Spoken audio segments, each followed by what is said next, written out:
नमस्कार, प्रणाम। मैं Shreshth Shah, gold medallist, astrologer, vastu consultant, numerologist. मेरे न्यूमरोलॉजी के लास्ट वीडियो में मैंने आपको बताया था कि birth number, life path number और पुआ नंबर कैसे कैलकुलेट किया जाता है। और वही वीडियो के अंदर मैंने ये भी प्रॉमिस किया था कि मैं अब न्यूमरोलॉजी के ऊपर भी अलग अलग समय पे अलग अलग वीडियोस बताते रहूंगा और उसके माध्यम के थ्रू आपके पास एक बहुत ही इंपॉर्टेंट इंफॉर्मेशन न्यूमरोलॉजी के बारे में आपको देते रहूंगा। न्यूमरोलॉजी कोई भी व्यक्ति कनेक्ट हो सकता है, ऐसी चीज है क्योंकि हर एक को अपनी बर्थ डेट पता होती है और बर्थ डेट को कैसे कैलकुलेट करना वो ऑलरेडी मैंने आपको पिछले वीडियो के अंदर समझाया हुआ है। बर्थ डेट को मतलब birth number, life path number और पुआ नंबर कैसे कैलकुलेट करना वो मैंने ऑलरेडी आपको बताया। अब आज का वीडियो समझने से पहले, आज का वीडियो सुनने से पहले आपके पास वो 3 नंबर रेडी होने जरूरी है, सबसे पहली बात।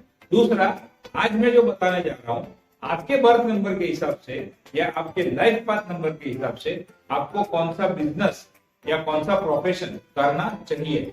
इसका मतलब आपको कौन से फील्ड के अंदर जाना चाहिए या आप कौन से फील्ड में अगर काम करो तो वो फील्ड में आपके सक्सेस होने की पॉसिबिलिटी, सक्सेस होने की प्रोबेबिलिटी बढ़ जाती है और आप एक अच्छा सक्सेस, नेम, फेम, रिकॉग्निशन, पैसे कमा सकते हो एज पर योर न्यूमरोलॉजी। वो मैं आज आपके साथ शेयर करने जा रहा हूं। लेकिन न्यूमरोलॉजी की अपनी एक लिमिटेशन है। वो लिमिटेशन कैसे है? न्यूमरोलॉजी सिर्फ किसी भी व्यक्ति की बर्थ डेट को कंसिडर करता है, उसको न बर्थ प्लेस से लेना देना है और न बर्थ टाइम से लेना देना है। Birth place and birth time को जो लेना देना है वो एस्ट्रोलॉजी के अंदर लेना देना है। इसके लिए क्या होता है, पूरे दिन के अंदर कितने लोगों का बर्थ होता है, अब उसको और माइन्यूटली जाना है तो एस्ट्रोलॉजी क्या कंसिडर करती है, जन्म का समय क्या है। दोपहर के 2 बजे, 2:05, 2:01, 2:03, 1 मिनट का वो कैलकुलेशन लिया जाता है। और न्यूमरोलॉजी में क्या होता है, पूरे 24 घंटे का एक ओवरऑल कैलकुलेशन दिया जाता है सिर्फ बर्थ डेट। इसके लिए काफी बार ऐसा हो सकता है कि मैं आपको जो भी बिजनेस या प्रोफेशन के बारे में बताऊं एज पर योर न्यूमरोलॉजी, वो शायद आपके एस्ट्रोलॉजी से या आपके एक्चुअल बिजनेस और प्रोफेशन से मैच ना करे। एक ये पॉसिबिलिटी हो सकती है क्योंकि बर्थ डेट के हिसाब से बिजनेस प्रोफेशन एक ओवरऑल जनरल व्यू होता है और एग्जैक्ट बर्थ टाइम के हिसाब से, कुंडली के हिसाब से जो बिजनेस एंड प्रोफेशन आता है वो बहुत डिटेल में होता है और वो बहुत एक्यूरेट होता है। एक चीज की पॉसिबिलिटी ये है। दूसरी पॉसिबिलिटी ये होती है कि मान लो मेरा बर्थ नंबर है 3 और मेरा लाइफ पाथ नंबर है 5, तो अब 3 नंबर के हिसाब से कोई अलग बिजनेस या प्रोफेशन हो सकता है और 5 नंबर के हिसाब से कोई अलग बिजनेस या प्रोफेशन हो सकता है। अब मैं 3 के अकॉर्डिंगली काम करूं या 5 के अकॉर्डिंगली काम करूं, उसका जो भेद है, उसका जो डिफरेंस है वो न्यूमरोलॉजी नहीं समझा सकती। क्योंकि अगेन बात वही आती है, सिर्फ डेट को कंसिडर करके बनाया जाता है, सिर्फ डेट को कंसिडर किया जाता है। इसके लिए वो डिफरेंस हमें न्यूमरोलॉजी नहीं समझा। एक और चीज है कि न्यूमरोलॉजी से हमने एक फील्ड को तो पता लगा लिया कि भाई चलो मेरे लिए कौन सा ये फील्ड या ये फील्ड सुटेबल है, लेकिन ये फील्ड के अंदर, वो पर्टिकुलर फील्ड के अंदर मैं जॉब करूं, बिजनेस करूं, मैन्युफैक्चरिंग करूं, कंसल्टेशन करूं, कि मैं क्या करूं एग्जैक्टली उसके अंदर, ट्रेडिंग करूं, होलसेल का काम करूं, वो हमें न्यूमरोलॉजी डिटेल में नहीं बता पाती है। अगेन उस चीज को बताने के लिए, उस चीज को जानने के लिए हमें एस्ट्रोलॉजी का सहारा लेना ही पड़ता है। ये मैं आपको इसलिए बता रहा हूँ क्योंकि न्यूमरोलॉजी की मेरी फेसबुक के ऊपर और इंस्टाग्राम के ऊपर अलग अलग रील्स शेयर करने के बाद, न्यूमरोलॉजी का मेरा लास्ट वीडियो शेयर करने के बाद मेरे यूट्यूब चैनल के ऊपर मुझे कुछ लोगों के फोन आए जिनमें उन्होंने मुझे ये कहा कि हम बॉम्बे के अच्छे न्यूमरोलॉजर के पास जाके आए हैं लेकिन हमें वो रिजल्ट नहीं मिला, हमें वो एक्सपेक्टेड चीज नहीं मिली जो हमें आपके सिर्फ एक वीडियो से मिली। हमें जो क्लैरिटी मिली वो सबसे पहला तो बहुत इंपॉर्टेंट था कि वो क्लैरिटी क्या है, किस हिसाब से न्यूमरोलॉजी काम करती है।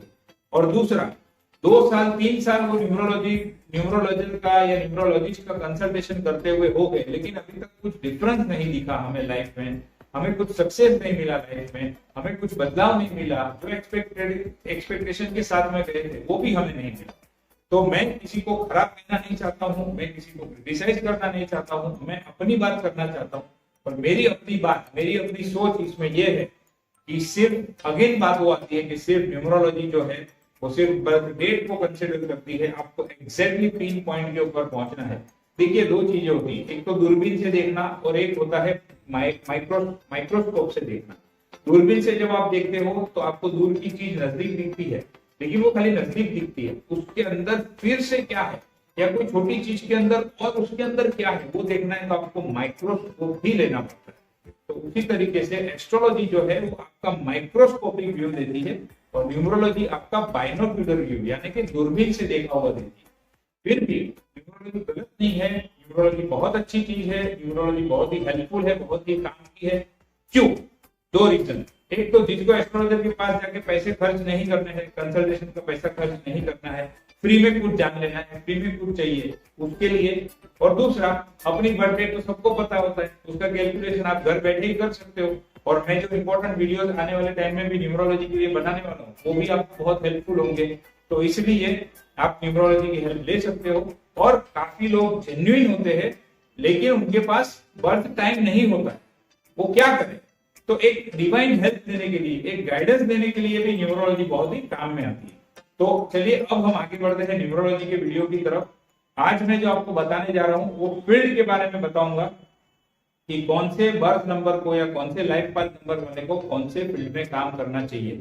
इसका बिल्कुल भी ये मतलब नहीं है कि आप कोई दूसरे फील्ड में काम करोगे तो वहां पर सक्सेसफुल नहीं होंगे, क्योंकि अगेन एस्ट्रोलॉजी का सब्जेक्ट हो जाता है। इसका बिल्कुल भी ये मतलब नहीं है कि आपको दूसरे किसी फील्ड में काम ही नहीं करना चाहिए, आपको सिर्फ इसी में काम करना चाहिए, क्योंकि जब तक एस्ट्रोलॉजिकल व्यू नहीं मिलेगा तब एग्जैक्ट पिन पॉइंट के ऊपर बताना या एग्जैक्ट पिन पॉइंट के ऊपर कहना तो डिफिकल्ट है। बट न्यूमरोलॉजी के बेसिस के ऊपर क्या होना चाहिए, किस फील्ड में आपको काम करना चाहिए तो ज्यादा सक्सेस मिलेगा, उसकी हम आज बात करेंगे। ये बैकग्राउंड समझाना इसलिए जरूरी है ताकि आपको कोई भी कंफ्यूजन ना हो, और फिर भी आपको कोई क्वेरी हो, कुछ डाउट हो तो वीडियो में कमेंट जरूर कीजिए, तो उसका रिप्लाई करने की कोशिश अवश्य करूंगा। आज हम बात करते हैं एक नंबर वालों, यानी कि जिनका भी बर्थ नंबर या लाइफ पाथ नंबर एक है, उनकी आज हम बात करेंगे। ये कैसे कैलकुलेट करना लास्ट वीडियो में बताया है, अच्छे से एक बार देख लीजिएगा अगर आपने नहीं देखा। एक नंबर जो वाले जो है उनको कौन सा बिजनेस, कौन सा प्रोफेशन, इनफैक्ट कौन सा फील्ड सूट होगा या कौन सा फील्ड उनके लिए फेवरेबल है, उसकी मैं बात करूंगा। उस फील्ड के अंदर जॉब करना या उसके अंदर मैन्युफैक्चरिंग करना, होलसेल करना, रिटेल करना, उसका कंसल्टेशन करना, क्या करना, वो मैं आपको न्यूमरोलॉजी के माध्यम से नहीं बता पाऊंगा, एस्ट्रोलॉजी के माध्यम से वो आपको डेफिनेटली बता पाऊंगा। अब जैसे एक एग्जांपल ले लेता हूँ, किसी के बर्थ नंबर के हिसाब से जो फील्ड आया वो आया प्रॉपर्टी का। तो प्रॉपर्टी में क्या करना चाहिए? प्रॉपर्टी कंसल्टेंट भी होते हैं, प्रॉपर्टी के ब्रोकर भी होते हैं, प्रॉपर्टी कंस्ट्रक्शन करने का भी एक काम होता है, और प्रॉपर्टी को लेके दूसरे को बेचना ये भी एक काम होता है। चार में से कौन सा सुटेबल होगा वो एस्ट्रोलॉजी बताएगी। बट प्रॉपर्टी सुटेबल है कि नहीं, प्रॉपर्टी फेवरेबल है कि नहीं, वो आपको न्यूमरोलॉजी से एटलीस्ट एक हिंट मिल सकती है, आपको एटलीस्ट पता लग सकता है। और एक चीज, कभी भी एस्ट्रोलॉजी और न्यूमरोलॉजी क्रॉस नहीं होती है, ध्यान रखना, ये सब डिवाइन शास्त्र है, ये अल्टीमेटली एक दूसरे से कनेक्टेड ही होते हैं। सब्जेक्ट टू कि जो देखने वाला है, जो गाइड करने वाला है, वो परफेक्ट होना चाहिए, उसको तीनों चीजों का नॉलेज होना चाहिए, एस्ट्रोलॉजी का, वास्तु का और न्यूमरोलॉजी का, तब भी आपको परफेक्ट गाइडेंस या परफेक्ट राह मिल सकती है। चलिए आ जाते हैं वापस एक नंबर के ऊपर। अब एक नंबर वालों को कौन सा फील्ड सुटेबल है, कौन सा फील्ड फेवरेबल है। एक नंबर उसका जो रूलिंग प्लैनेट है, उसको जो डोमिनेट करता है, जिसके ऊपर उसका पावर है, वो है सन।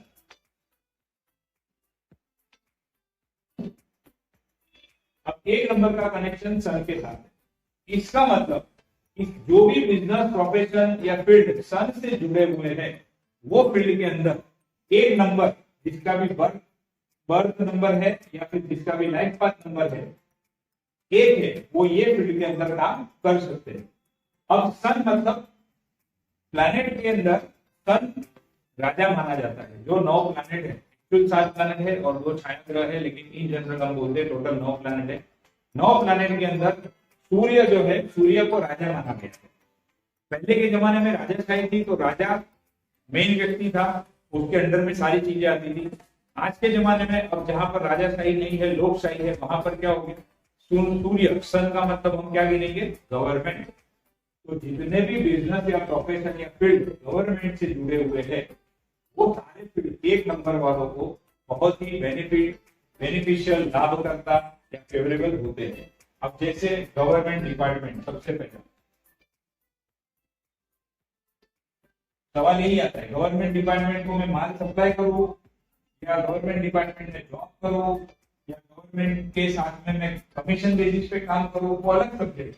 लेकिन गवर्नमेंट डिपार्टमेंट या गवर्नमेंट का जहां पर कनेक्शन आता है, वहां पर ये लोग अगर काम करेंगे, उस फील्ड में काम करेंगे, तो उनको कहीं ना कहीं एक अच्छा सक्सेस मिल सकता है। दूसरा, एडमिनिस्ट्रेटिव पोस्ट।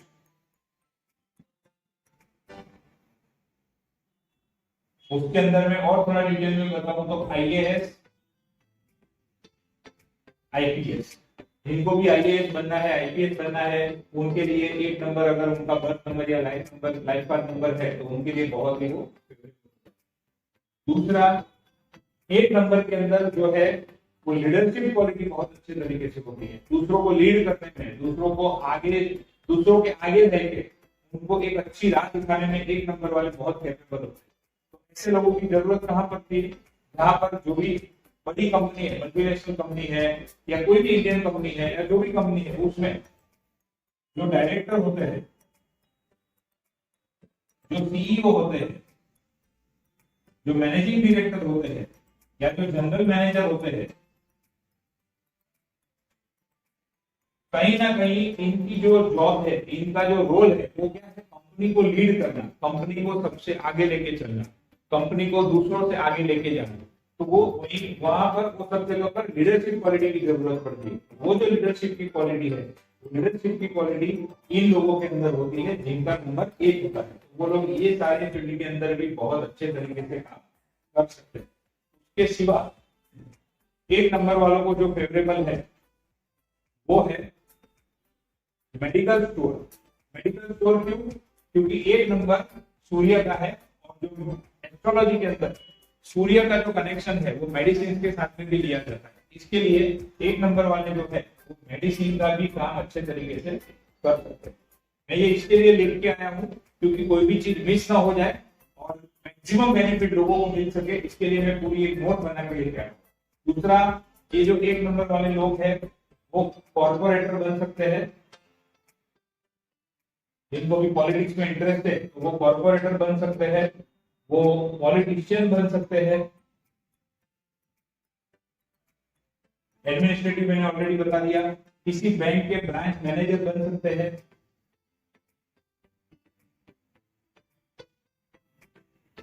और जहां पर मैनेजमेंट है, जहां पर कंट्रोल चाहिए, वैसे सारे फील्ड के अंदर ये लोग बहुत अच्छी तरीके से काम कर सकते हैं और बहुत अच्छे तरीके से आगे बढ़ सकते हैं।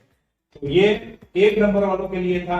अब नेक्स्ट वीडियो के अंदर बाकी के जो नंबर है 2 से लेकर 9 नंबर तक, उसके बारे में इसी तरीके से मैं उनकी क्वालिटी और उनको किस बिजनेस या प्रोफेशन के अंदर किस फील्ड में आगे बढ़ना चाहिए उसके बारे में बताऊंगा। हमारे वीडियो को लाइक कर दीजिए, सब्सक्राइब कर लीजिए और हमारे साथ बने रहिए, जुड़े रहिए। Thank you.